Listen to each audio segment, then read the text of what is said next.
dâng dâng dâng dâng dâng dâng lên tô hồng,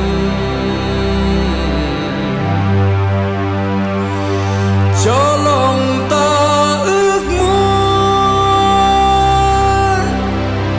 như chim trên rào bay bay trên nền trời đặc lặng mà lắng nghe.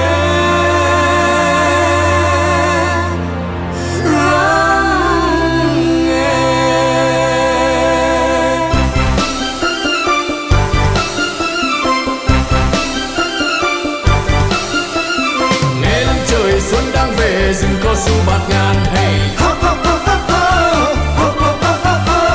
Say hương đời, say hương trời, rừng cà phê vào mùa tươi.